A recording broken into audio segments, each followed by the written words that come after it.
This podcast is sponsored by nobody. Hey dudes, welcome to Splat from the Past, the only 80s themed horror sci-fi show where things can get totally radical. Now, I am so excited for today's guest because I feel like I'm meeting the bully pope of 80s movies, 70s and 80s movies, because I'll be talking to the man, the myth, the legend, Mark Metcalf. Yes, Douglas C. Niedermeyer, Sergeant at Arms, from National Lampoon's Animal House, celebrating its 45th anniversary. You're all worthless and weak. Now drop and give me 20. Yes, him. And he'll be my fourth guest from that classic movie, but first from the main cast. And of course, he's done so many great movies. Oh my God, he did Head Over Heels, Where the Buffaloes Roam, The Final Terror, very underrated slasher flick. The Heavenly Kid, One Crazy Summer. He's the maestro on Seinfeld. He was on Star Trek Voyager. So much great stuff. We're going to try to squeeze in all of that stuff today, and I can't wait. Like I said, he's an icon of my childhood, and I cannot wait to talk to him today. It took me a long time to pin him down, but eventually I did it, and here it is. So yeah, here is my interview with Mark Metcalf. Hey, Mark, welcome to the show. How are you today, sir? I'm well, thank you. How are you? Can you hear me all right? I can hear you just fine. I am spectacular. I can't tell you what a tremendous honor this is. Your work has been like religion to me my whole life, and I thank you so much for coming on today. Boy, I'm going to have to be careful with you. My work is like religion. Religion's a very scary thing, you know. We love Niedermeyer in my house is pretty much what I'm trying to say. So, Good. Well, that's good. I appreciate that. absolutely. So, going back in time, I was reading that you were originally on the trajectory of civil engineering like your father had been doing. Yeah, I went to college as an engineer because my dad was a civil engineer. The world's foremost expert on tunnels, he was, for a little while. Mm-hmm. And I thought there would be a good way to be able to have a better conversation with him, since I didn't have very many conversations with him as it was. But if I knew something about engineering. Yeah. So I went to college, but I got waylaid. I ran away and joined the circus. So you Are you there? yeah. What? Oh, so you joined the army, you said? No, I joined the circus. Circus. Okay. Do you not hear me? Yeah. Not hear me clearly? Yes, the circus. Circus being a euphemism for the theater. Right. In Right. case you missed that. Yeah. Yeah, so you did Henry VI at the University of Michigan, and that's what planted the seed? That was the first acting job that I had. My roommate, who was also an engineer, said, "Come with me. I'm going over to the theater department and audition for these plays." The girls are really friendly in the theater department, so I went and auditioned, and I got 13 different parts in the three parts of Shakespeare's Henry VI. I think, 13 speaking parts, 15 parts altogether, 13 costume and makeup changes. And I just had a ball, and he was right. The girls were friendlier, and I've looked back a lot, but I never turned around and went back. I was lost. I was gone. I was hooked. Yeah. Now, you hadn't done like any school plays before that? No, I think I'd probably seen one play with my mother. My mother used to take. I was raised up in Missouri.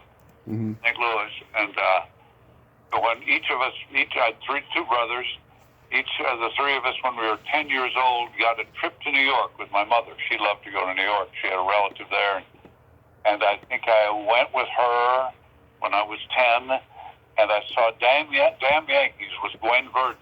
Oh, yeah. Went to see, and then I got sick, and then we went out in Long Island, and that was the last play I ever saw until I was in one in the theater. I believe, yeah.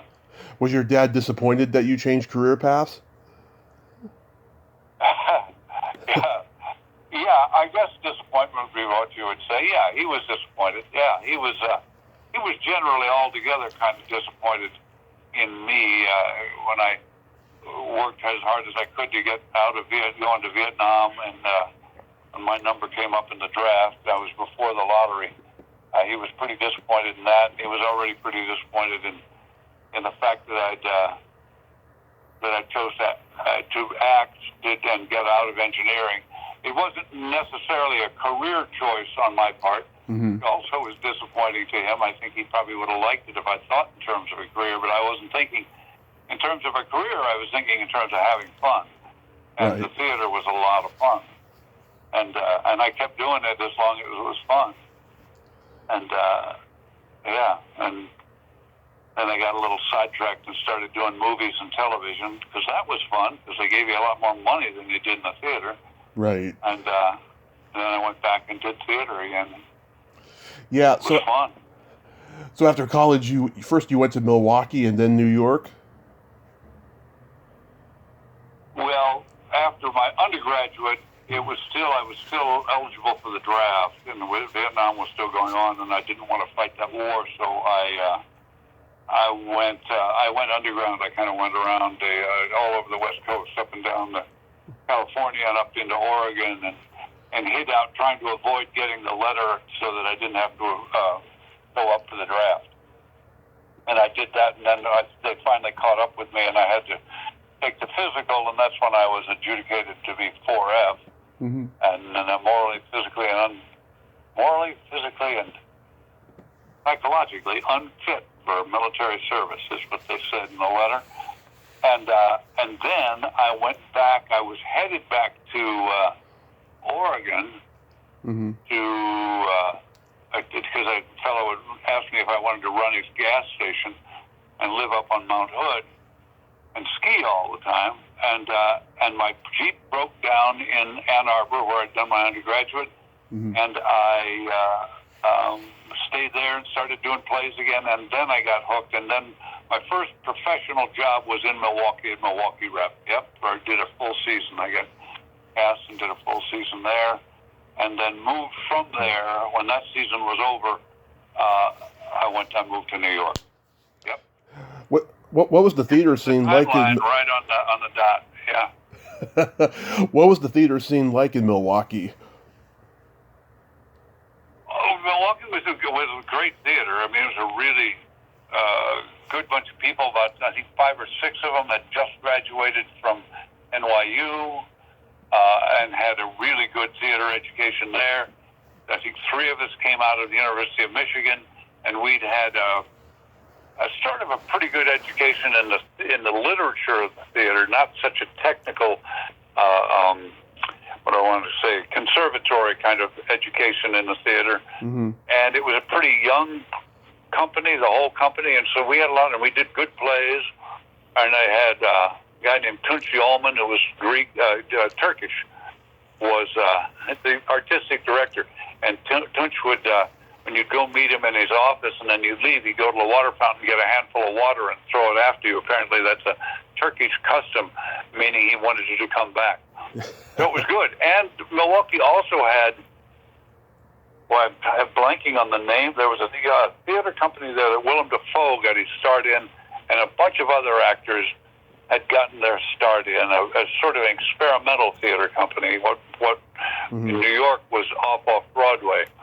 And so there were a lot of good people doing theater. The Milwaukee Rep was kind of doing the straight repertory, classical repertory. Let's see, what did I do?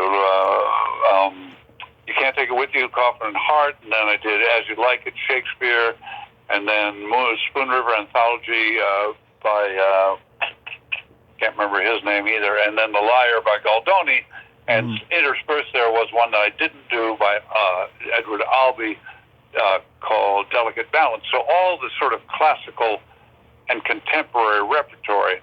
And yet there was this Theater X, it was called, theater that did, company that did very experimental sort of, they derived their own plays. And they were really good. And there was a good theater department at the University of Wisconsin-Milwaukee. It was happening around that time and a little later. But later on in my life, I moved to Milwaukee. The theater scene was very good then. Mm-hmm. But it was because there was this good group of people teaching actors, and Milwaukee is a nice city to live in if you're a white person. Right. Not such a necessarily, really not a nice city to live in if you're a black person or if you're a Hispanic person. So a lot of people stayed in Milwaukee and did theater. Milwaukee generally has a pretty good theater scene, or had. But when I was there in 71, 72, and then later when I went back there in the 2000s, it was good scene, a lot of theater, all different kinds. When you studied acting in New York, did any of your classmates go on to become successful in acting? Oh, gosh, I guess so. I don't know. I guess so. Yeah. I mean, I studied with a lot of different people in New York. Mm-hmm. I studied with Wynn Hanlon. I studied with Michael Howard. I studied with this guy who did... we used to study with different teachers depending on what the women were like doing their class. And Wynn Hanlon always had really pretty women with great skin. And then there was some guy who a lot of models took his class. He did this... who was that Primal Scream guy? There was a guy that wrote a book about Primal Scream. He used to do that and have you sort of weeping and screaming on the floor every time he did an exercise. He was kind of full of shit, really. He was. I don't know if I can swear on this one. Oh, you swear all you want. I think you're talking about Arthur Janov, right? Yeah, it could be. Oh, Janov was the Primal Scream guy, yeah. I can't remember who it was that took his theories and used it to teach acting, and a lot of models took that class. It was fun to go watch them writhing on the floor, and I watched Lee Strasberg at the studio. And I studied with a lot of different people, and there were a lot of different people who went on to have really successful careers, and there were a lot of really great actors who quit and joined the Peace Corps because the business side of acting is not suitable to everybody who is a really good actor. Right. It kind of eats you up. Tends to a little bit. Some people. In 1976, you got to be directed by Mike Nichols in a Broadway production of Streamers. How was that experience? It was great. I mean, watching Mike Nichols work, I started out as an understudy for the lead character and played a small role at the end. So I was at rehearsal. I chose to go to rehearsal every day because it was fun to watch Mike Nichols work, because he's a really smart guy, and he's done a lot of theater, did a lot of theater, and really knew what he was doing in the theater. And there were some great actors in it. Peter Evans, who's dead now, played Richie. Kenny McMillan, who's dead now, played one of the sergeants, Sergeant Cokes, I think. Dolph Sweet, who's brilliant, who's dead also. Terry Alexander. A lot of dead people. Is that what you said? Terry Alexander. Well, he was in Day of the Dead, but he's still alive. Terry Alexander was in it. Dorian Harewood was the Carlisle, the sort of street black guy. Mm-hmm. And Terry was the black guy who was trying to make it in the white man's world. And it was a great bunch of people. It was a really great play. And Paul Rudd, not the Paul Rudd that everybody knows now, but another Paul Rudd who went on to be a teacher at Carnegie Mellon in Pittsburgh. He played the main part for about 5 or 6 weeks, and then he left it to go do something else. And Mike Nichols asked me, since I was the understudy, they were auditioning everybody from Michael Moriarty, Jeff Bridges, a lot of young Hollywood actors. They were asking them to come do the part, and Mike Nichols saw me do an understudy rehearsal, and he said, let Metcalf do it. He can do it as well as anybody. So I did it with him, and I did it after it had become a big hit. So everybody, all kinds of people came to see it. Nicholson and Angelica Houston saw it one night when my parents were there. Mm-hmm. Redford came in late one night. Betty Davis came in and came backstage and sat in my dressing room, in my mirror, and readjusted her wig and told me how wonderful the play was. It was a fun experience. The whole thing was fun. In your first movie, you were cut, Julia. Yep, That's true. Yeah, I left Streamers to go do Julia, and went to England and lived there for 6 weeks. Did 3 days work, and Meryl was done it. It was Meryl's first movie. It was John Glover's first movie. A bunch of us was our first movie, and Fred Zinnemann was directing it. So we did it. And I had a one-scene part with Jane Fonda at the very beginning of the film, and it was in the movie right up until about 10 days before it opened. And the 20th Century, the people at 20th Century Fox, the ones who know so much about movies, thought the movie needed to be 20 minutes shorter, so they cut my scene, which was about a 5-minute scene, and they cut a lot of Meryl's part. I think almost all of John Glover's part, most of his part. They cut a lot of stuff out of it to get 20 minutes out of it. And so my name, when it opened, my name was in the opening credits and in the crawl at the end. And then subsequently they cut it out of the opening, but my name's still in the crawl at the end, I think. That happens often, I've realized. Yeah. So when you auditioned for Animal House, you were originally auditioning for Otter, right? That's correct. Yeah. Yep. And you lied about knowing how to ride a horse. Auditioned for Otter, and I thought that would be great because he's the guy who told these stories so many times.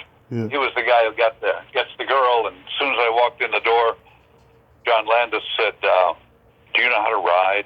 Yeah. And I said, without missing a beat, I said, "Of course I know how to ride. I was practically born on a horse. My mother's water broke when we were out on a trail ride with my dad on our ranch in Montana, and she slid off. My dad delivered me in the shade of the horse. He delivered calves. It was nothing to deliver me, and then we got back on and went home." Mm-hmm. And Landis looked at me and he said, "Yeah, right." I told him 5 more lies about how I knew how to ride and had always ridden. And next day he called me up and said, "I want you to do this part." I said, "Great, John, do you think you can get Universal to give me some money so I can learn how to ride?" Because I had ridden horses, but I didn't know how to ride the way I wanted to know how to ride in that movie. Mm-hmm. The horse is Niedermeyer's most intimate acquaintance. Yeah. I've talked to Catherine Wilson and Eliza Roberts and Maida Belov, and they all essentially told me that this movie was thought of as like a B-sex comedy movie at Universal, and they thought it would probably break even like a late-night drive-in movie would, but they had no idea it was going to become the blockbuster that it did. Yeah, no, I don't think anybody did. Belushi apparently came to Atlanta. John's told me that Belushi came to him midway through and said, "This movie is going to be so big." And John Vernon, also who played Dean Wormer, came to him and said, "John, you don't know how important this movie is. This is going to be one of the most important movies in the history of American cinema." And and it turned out they were right, kind of. I mean, people still quote it on the floor of the Senate, which is amazing to me. Yeah. Yeah.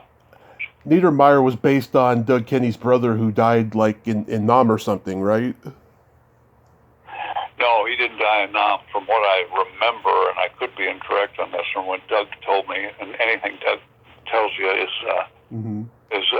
should be suspicious a little bit. I think his brother took his own life. I'm not sure, but Doug told me that the part was based on his brother. And it was kind of his impression of what his brother was like. Mm-hmm. And his brother was sort of the star of the family, and Doug was not. Mm-hmm. And so there was all that emotional turmoil between siblings is sort of layered into that character somehow. And but yeah, he's based on Doug's brother, to my knowledge, from what Doug said. I saw that movie, A Futile and Stupid Gesture. I remember you had a little bit in that. Do you think do you think Will Forte did a good job playing Kenny? No. Yeah. No, I mean, I think he did as good a job as he could with the script. Mm-hmm. Kenny was a fascinating, really complicated, wonderful, extraordinary man. Very funny in a dark kind of way, mm-hmm. not in a Will Ferrell, aren't we having fun kind of way, but Yeah. in a dark way, like aren't we pretty fucked up kind of way? Yeah. and there's a lot going on in that kind of humor and in that kind of person that wasn't really touched on in that film, or nor was it intended to. It was supposed to be just sort of a light joke to joke to joke to joke comedy. Domhnall Gleeson, I think, played the other guy, Henry Beard. Didn't Domhnall Gleeson play Henry Beard? I think so, yeah. Yeah. Unfortunately, Henry Beard, who is one of the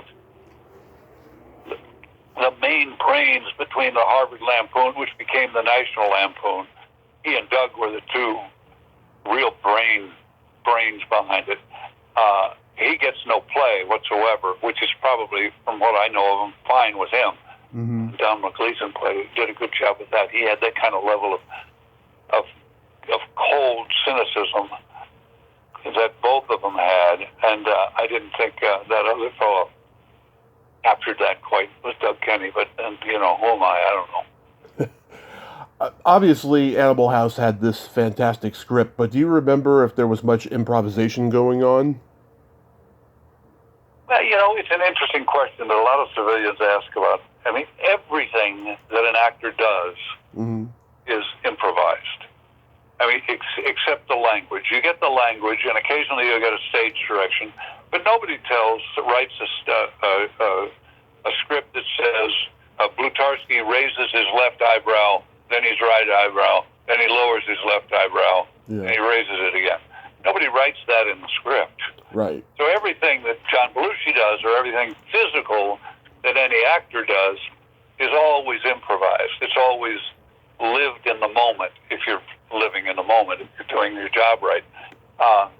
Language-wise, there was very little that was improvised, to my knowledge, that I remember. I improvised one line, but I did it in a read-through that we did early on, and Landis liked it, and he said, keep that line.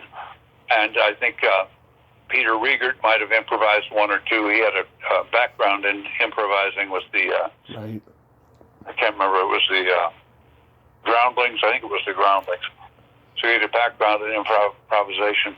Now, I'm told, I haven't worked in a long time because I've quit because I got bored with the business. Mm-hmm. But from what I'm told or what I read, actors do a lot more improvisation now in terms of language on camera when they're shooting. We didn't, as I remember and I know, we didn't do hardly any improvisation when the camera was rolling, other than physical, other than just what your physical life would be. But in terms of language, we didn't do any improvising. We did in rehearsals sometimes, and it would be added. When Belushi walks through, John Landis threw every beer bottle that was thrown in that movie. He threw everything. Yeah. Insisted on being he threw the golf balls that bounced him off my head. He threw the beer bottles as people were coming through the door, and there's a great scene where Belushi comes through the door, and the beer bottle comes sailing past his head, and he reaches up and grabs it right out of the air. Yeah. And that was not rehearsed. Yeah. That was improvised. So the concept of improvisation is sometimes a little misunderstood by civilians, by people who aren't in the club, Yeah. who aren't doing it. Riegert was in War Babies. Matheson was actually a groundling for a little while. Matheson was he really? No kidding. Yeah, I think he was like the Sunday Company guy with a few people, but he wasn't in the main company. Okay. Huh. So I know you get asked this all the time, but how many times did you have to hit Kevin Bacon's ass with that paddle? Well, that Landis says that this is the true story of, and everything that John says is true, is the true story of that scene. We was a low budget film for those days, for a studio picture. So we had to do no more than 4 to 5 takes on everything. And we did that most of the time, 4 to 5 takes, maybe, and usually less. Mm-hmm. But Landis claims that on that scene, when I'm paddling Kevin with the Thank You, Sir, May I Have Another, that he did 18 takes, but he did them only because he loved to watch the look on my face and on Kevin's face, and love to see Kevin Bacon paddled. So I don't remember how many takes we did, but we did a number of takes because it was fun to hit Kevin on the ass in his tighty whities. Was that horse well behaved? The horse? Yeah. There were two horses. The one that did the close-ups was a gelding named Junior, and he was a great horse. He was ridden by what was his name? Clayton Moore, who had played the Lone Ranger on television, but right. he was the horse that Clayton Moore rode when he would be asked to open a supermarket or open a mall or something like that, which is what he was reduced to by Hollywood in the business by that time. And he was a really great horse. And he was not very well behaved. He was really nippy, mm-hmm. and he would not perform. He wouldn't do anything that you asked him to do unless he could see the mare, and because there was a mare that he rode with and did everything with it, and he had to have the mare in his vision, or he wouldn't do anything. Now the mare was his double. The mare did any hard riding or any long shots. And the mare's name, I think, was Pinky. And so it's Pinky that I ride up on when in the scene on the field when the guys are doing jumping jacks in the field, and Matheson and Boone are up there hitting golf balls. But then when I'm riding him around the people and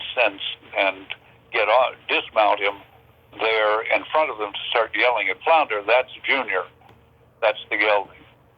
And the gelding I guess he didn't know he was a gelding because he really had the hots for the mare all the time. He had to see the mare.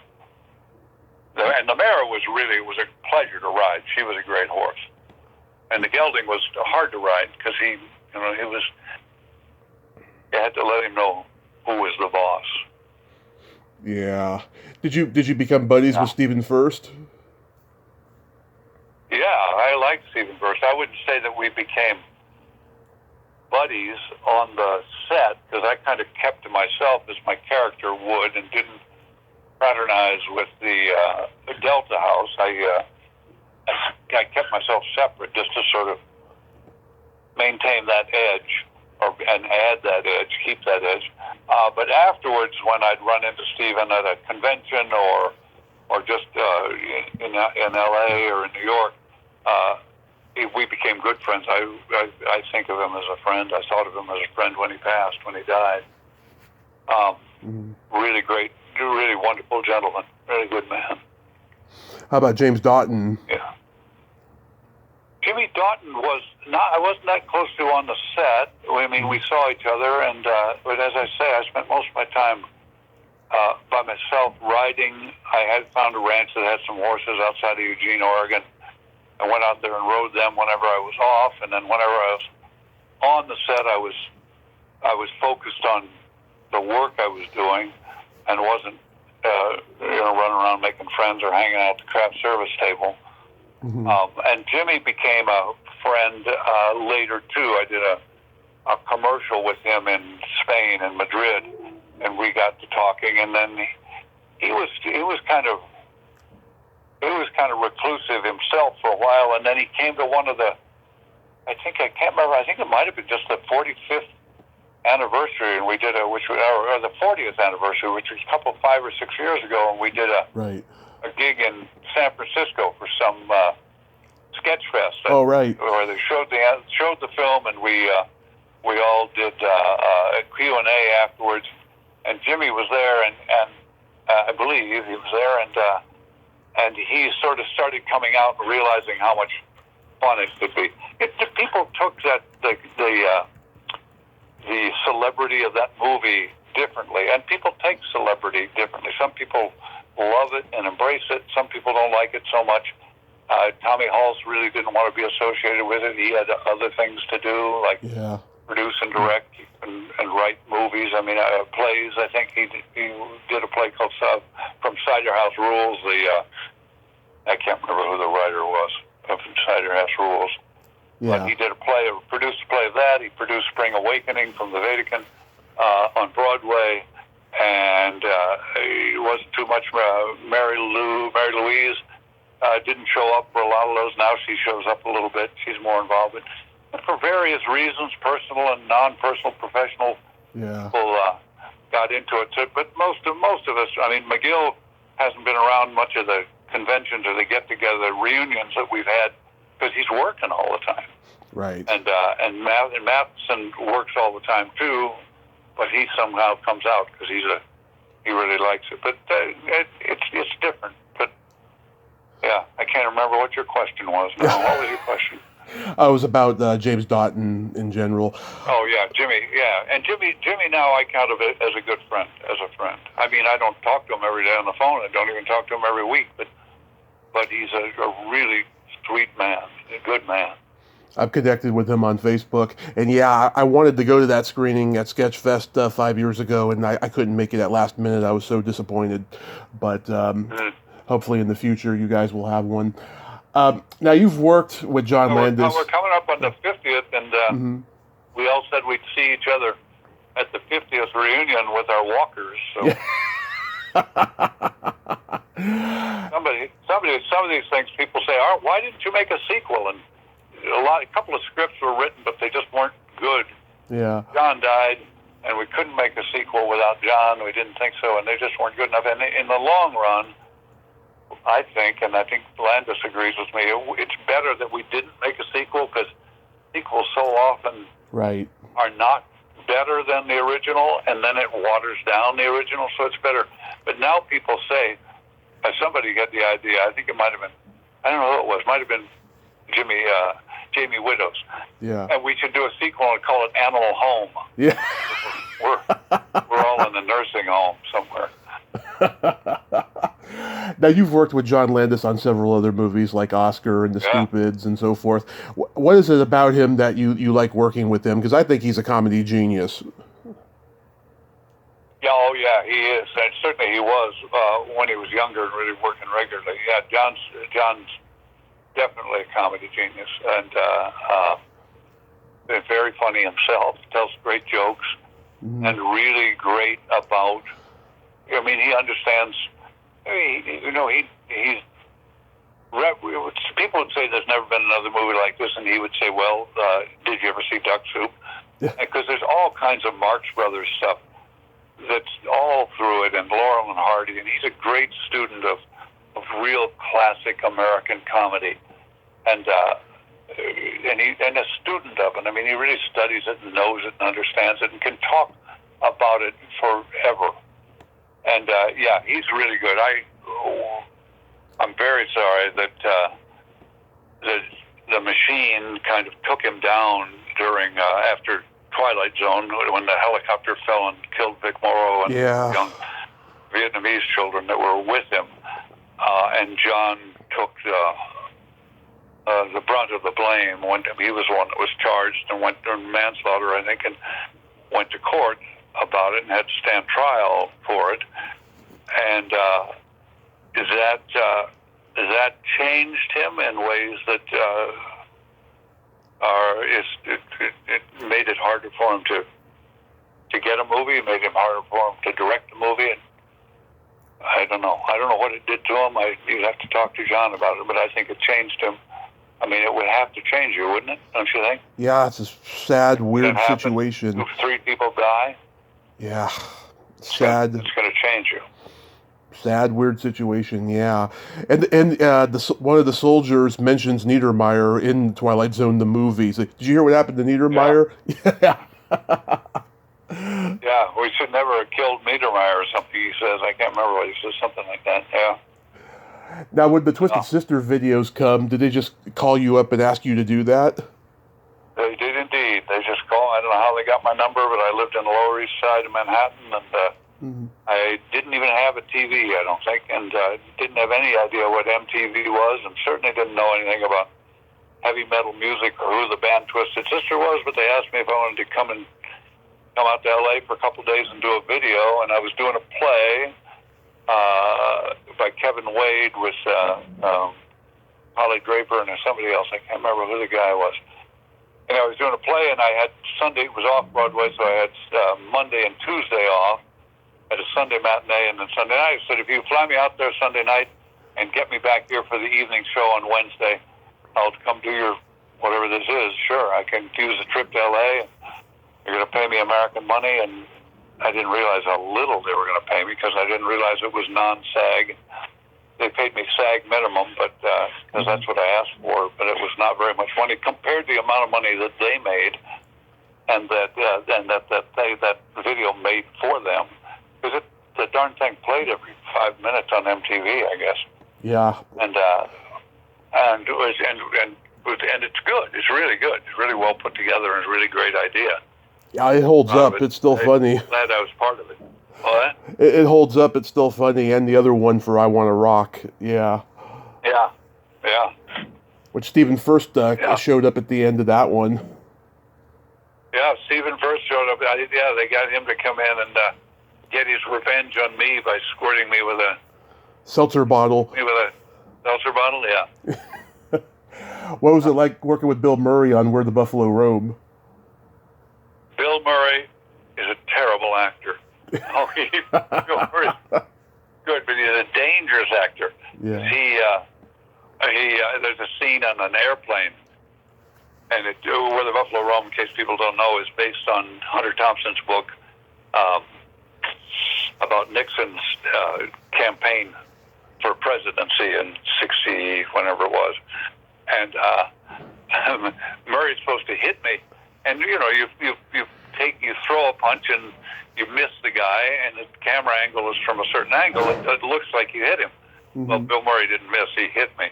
And I don't know if he meant to hit me or if it was just because he didn't know what he was doing. But he actually hit me in the nose, but didn't knock me out. I didn't even knock me down. He never. If Bill Murray ever says he knocked me down, he never knocked me down. But I worked with Billy again on a play up in Hyde Park in New York at a theater that an old friend of mine, Tim Mayer, put together. And we had a great cast: Susie Channing, Stockard Channing, Billy Murray, Garrett Graham was up there. I was up there. Great actor. A bunch of good people. And we did a play called A Man's a Man, a Brecht play. And I worked with Billy, and that was more. I spent more time with Billy there than I did on Where the Buffalo Roam, and we had a good time. And his brother Brian Doyle was in that play too. Oh yeah, a lot of good people in that play. Very funny guy. Did you meet the real Hunter S. Thompson? Because I heard that him and Murray were hanging out to get into character. Well, I don't know if that's true. I didn't meet him. I heard a lot of stories about him. I heard he was Art Linson, who directed it, tried to keep him off of the set and would tell him stories about we were going to shoot over there when they were really shooting over there. And one time he came to the set, I think the set where they were boarding the airplane that some of it takes place on. And the story was told was he came with two pearl-handled revolvers and forced his way onto the set. And other stories, I don't think Billy was a particularly big druggie at the time, which Hunter Thompson was, of course, known for. And he told me a story that he went over to Hunter Thompson's house to, just to meet him and to talk to him and get an idea of the character and so on and so forth. And Thompson had a big glass bowl in the center of the table filled with pink and blue and white pills. Now, this is the kind of story that people tell, and it gets amplified, and it may or may not be true, and you have to remember that. It may or may not be true, but there was a big bowl full of all kinds of pills, and Hunter Thompson just said, take a couple. They're good for you. And they all drank wine and ate pills. I wasn't invited to that party, but I was the other guy, the other side of the duality that makes films. Then you do the very underrated horror film, The Final Terror, with a lot of people who were not stars yet, like Daryl Hannah, Rachel Ward, Adrian Zebed, Joe Pantoliano. What was that like? Was that a lot of fun? Did you say Rachel Ward? What did you say? Did you say Rachel Ward? She was in there, yeah. Yeah, she was in there. Yeah, that was a lot of fun. It was low budget. It was during a writer's strike, but they signed a contract and did it legally. And we were up in Crescent City, which was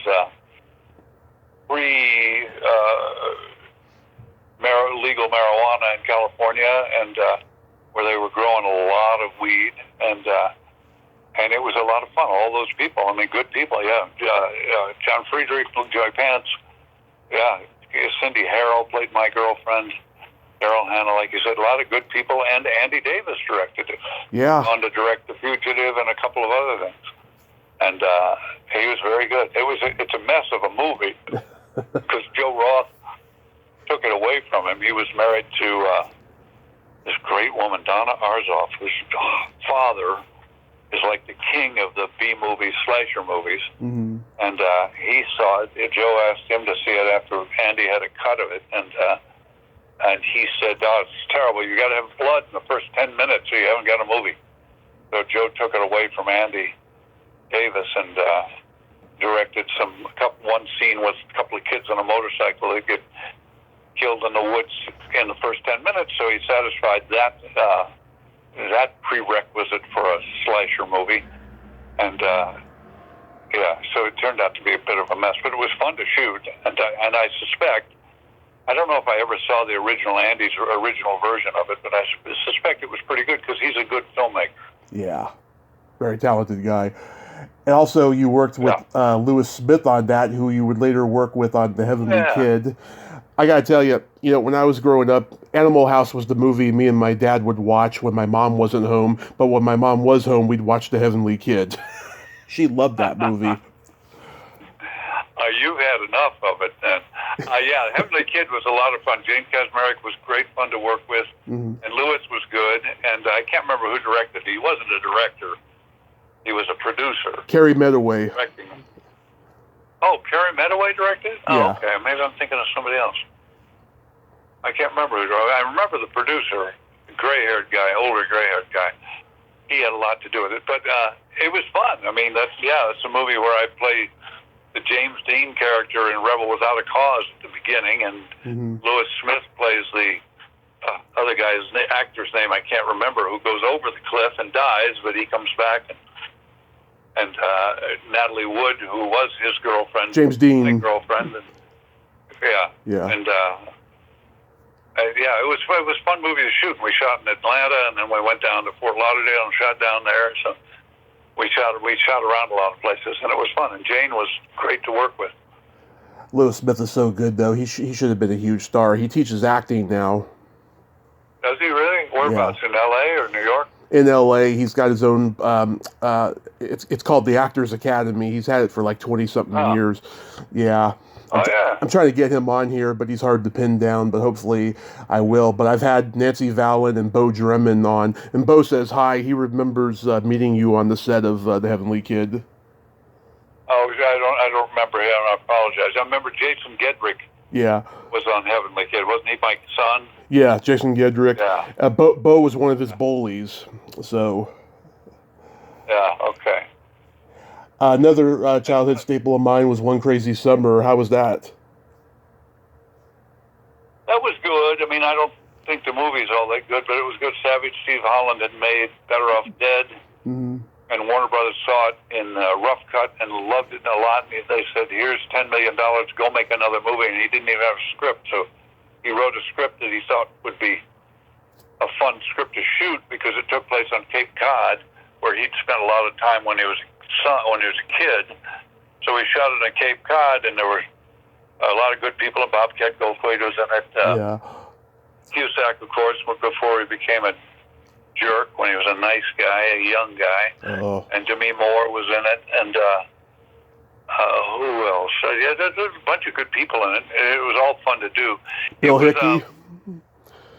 They had a little more money than they really needed, so it was maybe more fun to be on the set than it should have been. I mean, more sort of lunch party kind of fun than it should have been, and you lose a little focus. I mean, what Landis did was so smart on Animal House, because he started it by having the Deltas come early and the Omegas come later, so there was already this kind of separation and sense of favoritism on it. So he sort of built it into this almost daily life where everybody wasn't hanging out and telling jokes and slapping each other on the back and having a great time around the craft service table, or when we were off. Everybody was doing their job all the time, and that wasn't quite the case on One Crazy Summer. But it was a great character. I loved playing the character. I loved working with it was a hairdresser, makeup person, because just sort of creating kind of a wacky hairdo and a little mustache, which I can't really grow a mustache very well. Yeah. But I wanted a little mustache, and I got to wear a great pair of pants, a pair of yellow pants with embroidered ducks swinging a golf club on the pants. And no, in the movie, you see me wearing yellow pants, but you can't tell it's a little duck with a golf club. But they were very funny pants, and they were fun to wear. They helped me. Do you like lobster in real life? I love lobster. Yeah. I'm trying to figure out a way to move to Maine so that I can eat lobster all the time. Yeah. I'm sure you get recognized every day as the maestro on Seinfeld. Not every day, but I don't go out every day. There's this sickness going around that has been going around for 3 or 4 years, and I kind of stay inside because of it. Mm-hmm. But I do get recognized for the maestro. Yeah. More than I do for the master in Buffy the Vampire Slayer. Luckily, I don't look quite like the master anymore. Yeah, everyone tells me that that show was just a barrel of laughs. Like, they don't know how they got any work done because there was always laughter on the Seinfeld set. Yeah, I guess so. I mean, everybody on it is really funny, and Jerry, you can see Jerry laugh, and he cracks up on screen.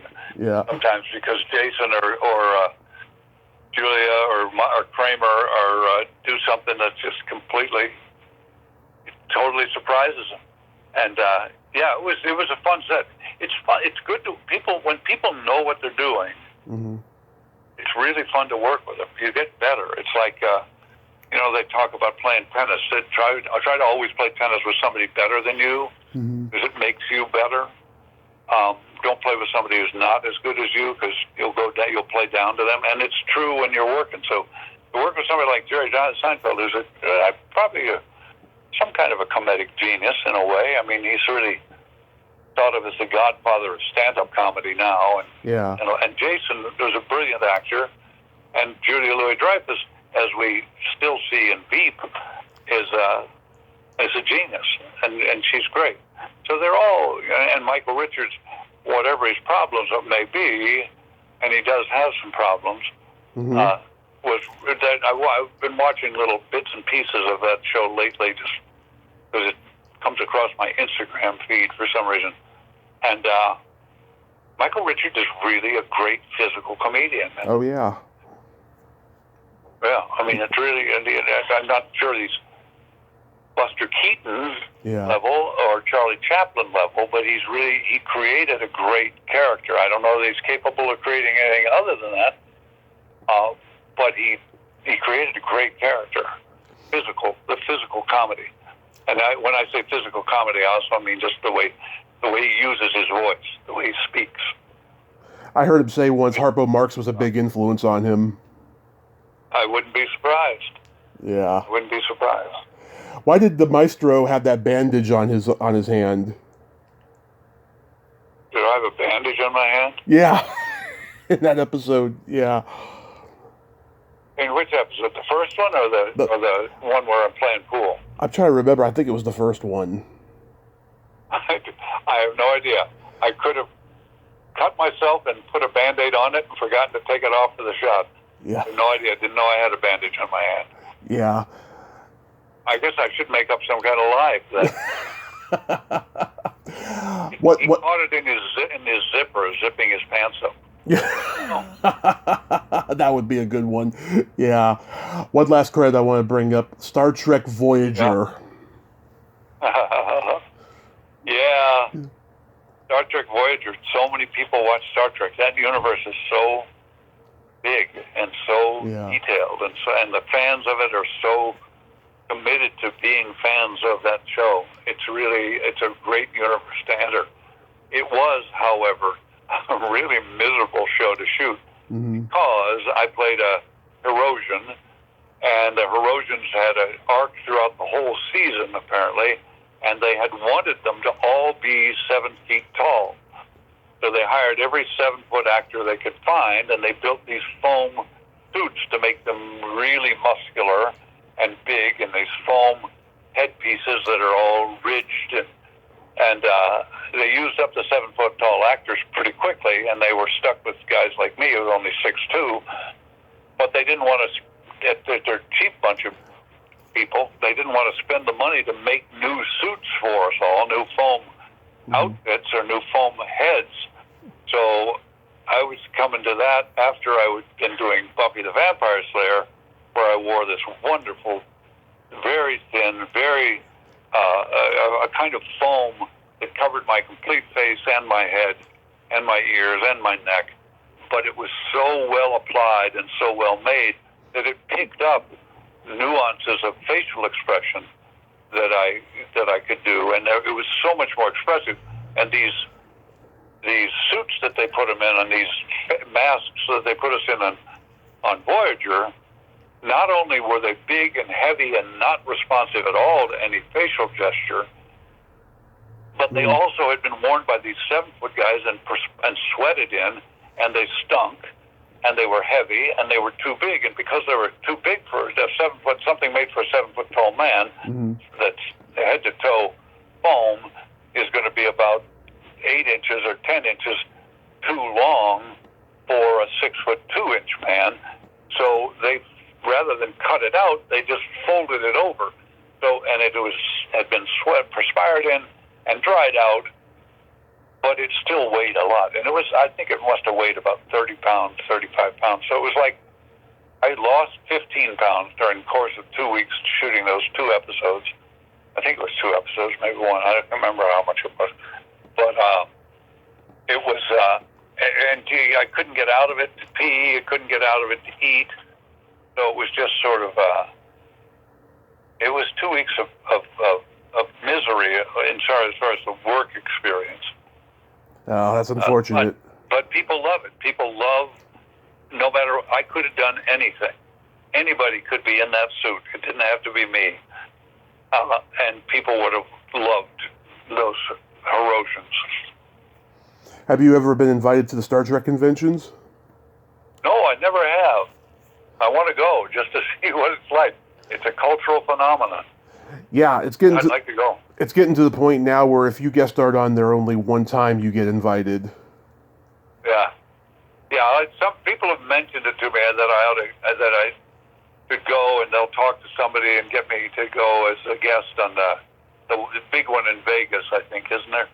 And I would like to go. Yeah. I'd like to just see the whole relationship in this country between fans and celebrities, and I use both of those words cautiously and with parentheses, because I don't think of myself as a celebrity. I'm an actor, but I get turned into a celebrity by the way this machine works, the way this culture works. Right. And the relationship between fans and celebrities, or people and actors, is such that there's a lot of really genuine affection and love in it from the fans. And once you catch that and understand that, it's nice as the actor to receive that. You've got to respect that. On the other hand, there's something kind of perverse about it, and maybe not so healthy about investing so much of yourself in another person that was just doing a job when he did it and was creating a character. It's a bit like believing in God. I mean, right. Why? But I respect the feeling that they have, because it's genuine. Just like I respect the feeling that somebody who goes to church every week has, their religion. As we started out this conversation with a slight aside to religion. Right. Because it's their religion, it's their, they need that, and they live it, and you've got to have respect for it. but it does give me pause Yeah. to think about. I totally get it. Yeah. I mean, you're like, what, me? You worship me? It's like, why me? You know? I mean, you have like Yeah. what they call imposter syndrome, right? Well, yeah, there is a little of that. There is imposter syndrome. But and the old Groucho Marx joke that Woody Allen picked up on, I wouldn't want to be a club of any club that would want me as a member. Yes. Because they got enough self-doubt and enough, which I think is all very healthy. I wouldn't want to get rid of it, and I wouldn't want to believe about myself what some of the fans believe about myself, because I'd be even more of an asshole than I am. So what do you got going on these days?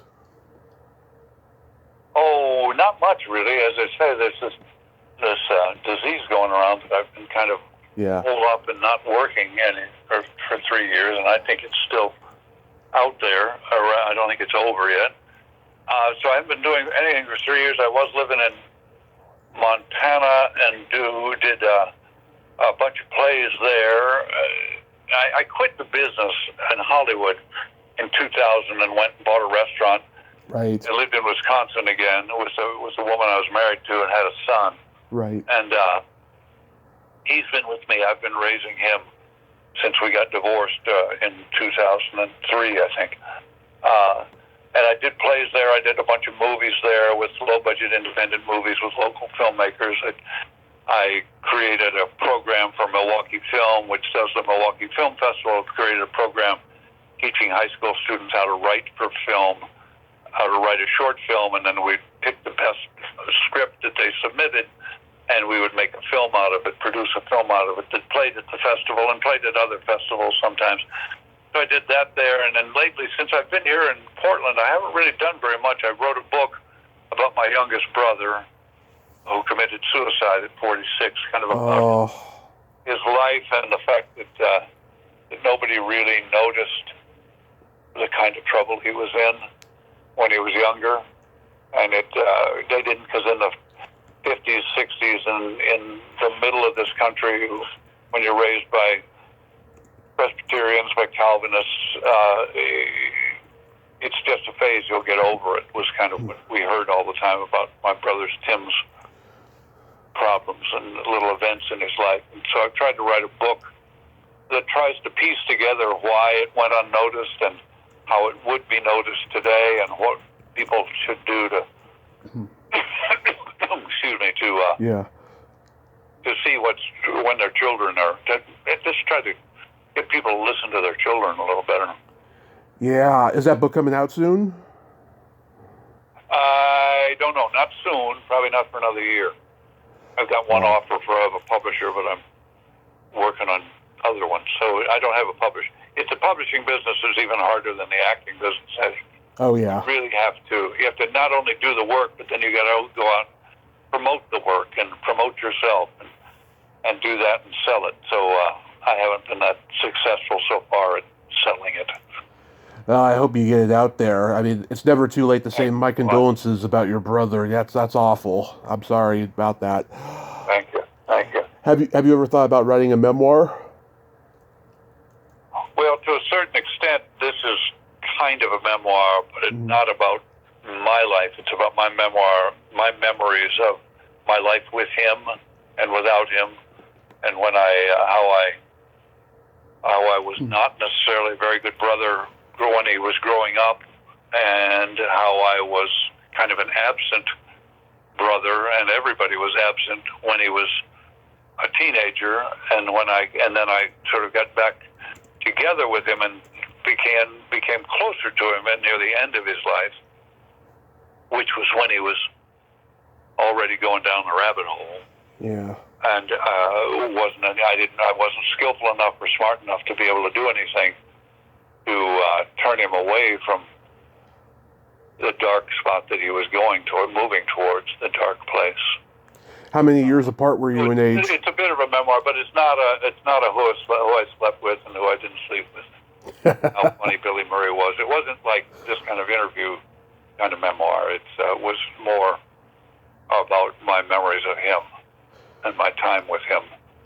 I get it. How many years apart in age were you two? He was 6 years younger than I. Oh, okay. Yeah, that's rough. Well, Mark, I hope you get that book out in a year, and I want to thank you so much for coming on today. This has just been a tremendous honor, and yeah, Thank you. be safe out there. Thank And I hope someone offers you a role so we can see you back on screen again.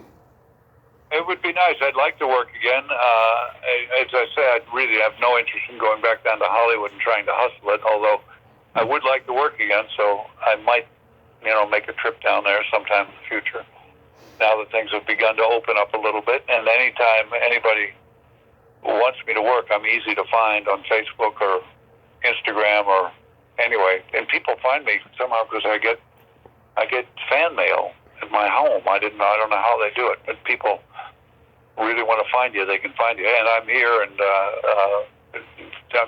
I'm If anybody needs an old fart who's kind of cranky, I'm your guy. You're my favorite crank. You have yourself a great day and be safe out there. Thanks. You too. Thanks, Tommy. Thank you. Bye-bye. Bye-bye. Well, there you have it. Mark Metcalf. Ain't he a cool dude?